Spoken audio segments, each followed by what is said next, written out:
ang umiibig sa akin at ang Ama na umiibig din sa inyo ay iisa at kami kapwa iibig sa inyo. Meron akong iiwan sa inyo, kapayapaan. Ang sabi ni Kristo.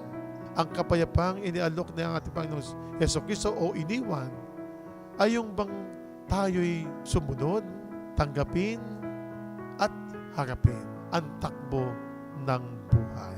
Dahil sa kapayapaan na andyan ang ating Panginoong Diyos. Ang kapayapaang ibinibigay ng ating Panginoong Jesucristo ay yung bang ikaw ay merong pakialam. Ang tayo ay laging tumungo sa pakikipagkasundo. Ang tayo ay tumungo lagi sa pakikipag-usap ng maganda.